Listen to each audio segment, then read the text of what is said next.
I invite our little children to come up into the sanctuary. There's not room for every one of us, but there is for all of our little children.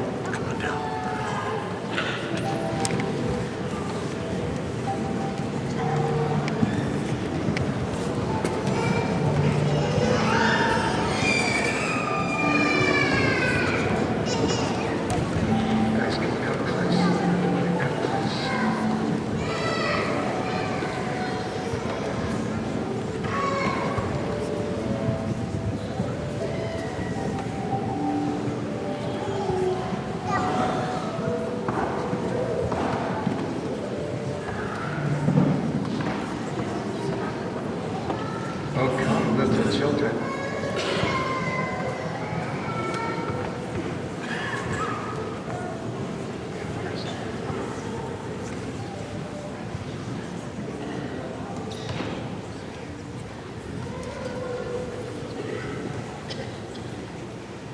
John, would you please go while we're waiting back into the vestry and bring out the handheld microphone?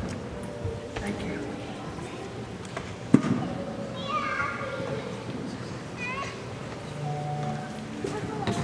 Start in just a moment. I want you to get to know Itsy and Bitsy. They're two mice. Which one is the youngest one? Yeah. Bitsy's the youngest. Which one's the youngest, do you think?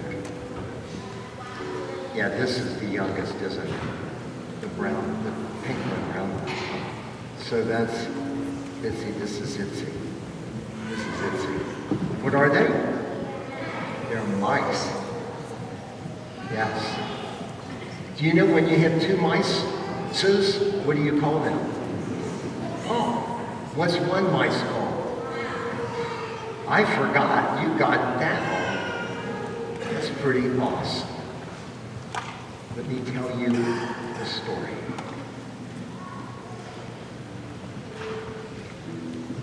Itsy, watch out. Itsy grabbed his little sister's tail and he pulled her back just in time.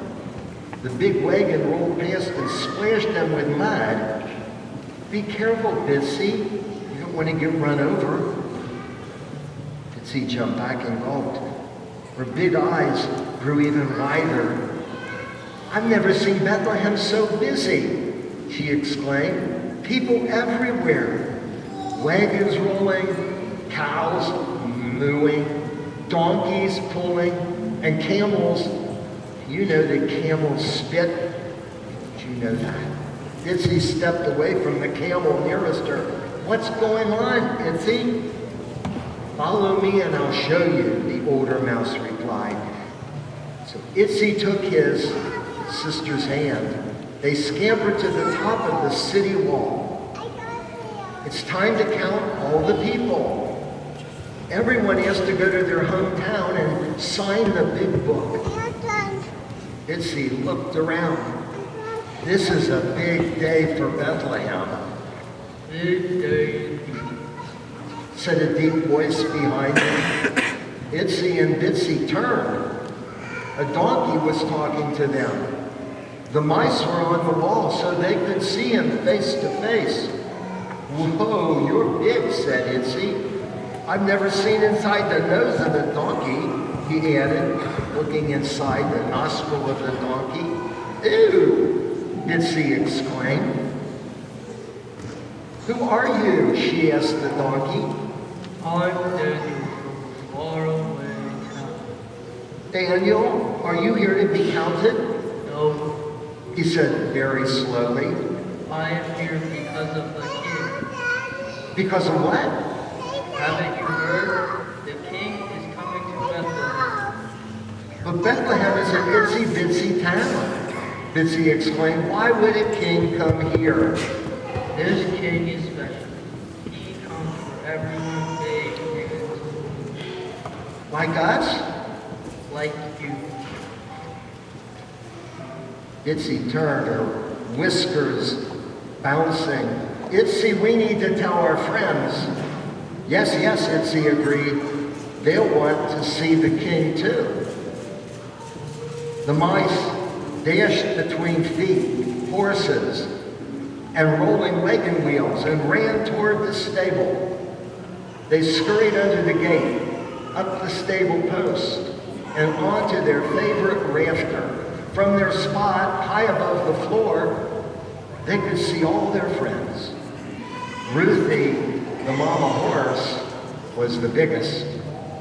Rowdy, the rooster, was perched on the rail. 6 sheep were crowded in the corner. Charlie, the cow, he grazed on some hay. Grumpy, the goat, sulked in another corner. He never smiled. He was always mad at someone, Grumpy was. Itsy cupped his hands over his mouth and squeaked, "Okay, everyone, gather around. We need to talk." But no one moved. So Bitsy tried. "We've got big news." No response. Bitsy turned to Rowdy the rooster. "Can you help us?" Sure. Rowdy replied. I love any excuse to make some noise. He leaned his head back. Cock-a-doodle-doo! What? Cock-a-doodle-doo! Oh, he thought that got their attention. The animals lifted their heads. Hey, groaned Grumpy the goat. Knock it off. I'm trying to nap. Grumpy's trying to nap, he says. "Itsy and I got big news." You're moving? Grumpy muttered. Grumpy, be nice. Said Ruthie, the mama horse. Itsy and Bitsy, tell us your big news. "Well, here's the news. A king is coming to Bethlehem. To us." No one spoke for the longest time. Then Rowdy crowed. A king to Bethlehem? That will never happen. The others snorted, bad, neighed, and mooed in agreement. "Kings come to important places," offered the sheep. And to important, Agreed Grumpy. not to places like Bethlehem, or to mice like Itsy and Bitsy, Ruthie, the mama horse, spoke up. I'm afraid this place is too common for a king. No king would care about us. Itsy looked at Bitsy. "Well, Bitsy and I are going to find the king." good luck with that. Chuckled Grumpy. "To see the king, to see the king." Bitsy zipped down the post and out into the street. But then she stopped. "Itsy, where will we find him?" Itsy paused for a moment, placing his finger on his chin. "Well, let's go where the important people go. To the city gate." So off they went. The leaders of the town sat at the city gate making decisions. Bitsy spotted a wise owl sitting on top of the gate.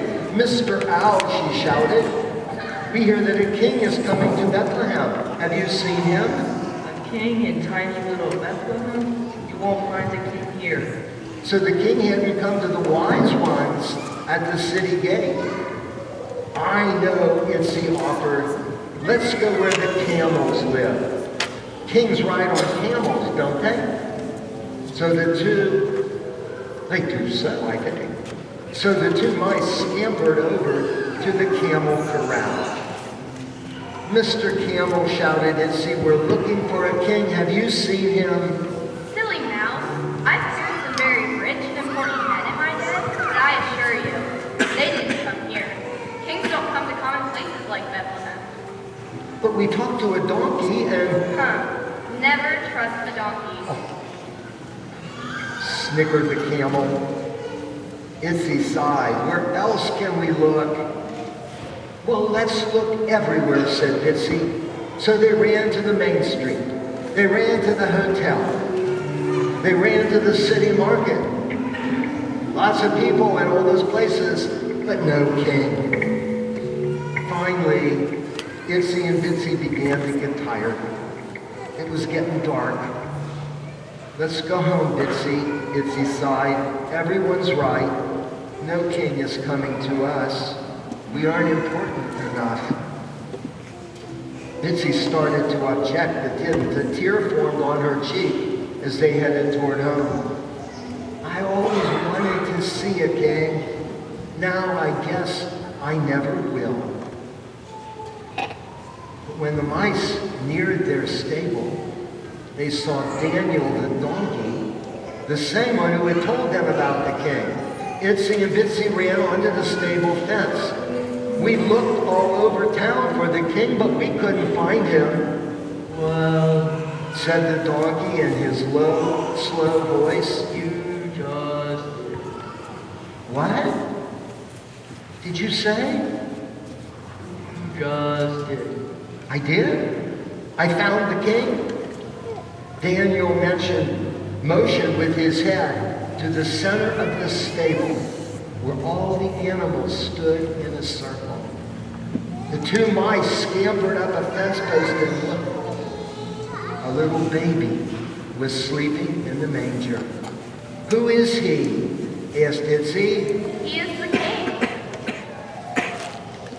Replied Ruthie. Just like you said, a king came to Bethlehem.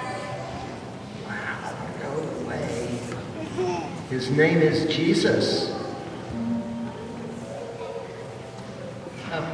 His name is Jesus. That's just called reinforcement. His name is Jesus. What's his name? It worked. There you go. Good job there, donkey. Continue, Daniel. God sent him to love us, help us, and save us. God sent him to what? Love us, help us, and save us. What did he send Jesus, the king, for? To love, help us, save us. That's awesome. He came for me, even though I laughed at you? Asked Rowdy the rooster. And for us, even though we doubted you, asked the sheep. And me, I can get a little cranky. I agree, Grumpy. You do at times. Daniel smiled and nodded his big head. God sent Jesus for the world.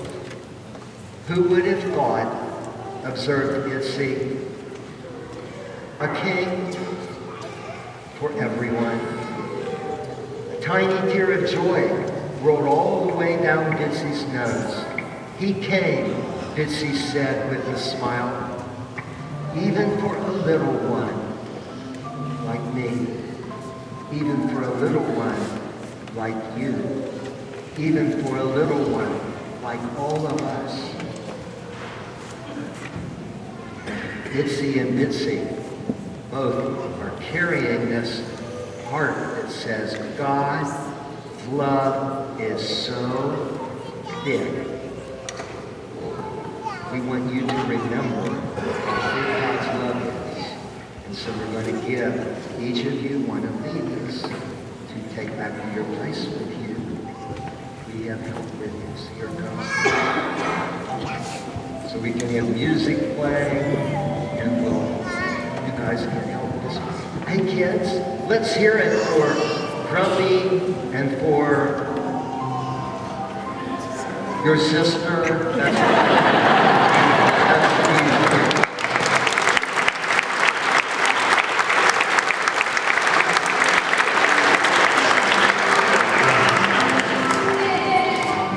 So you guys pick up one of your creatures before you go back. And be careful. Take your time. There's enough for everybody. Take your time. And for Rowdy the Rooster, thank you. That is your time. When you get my age,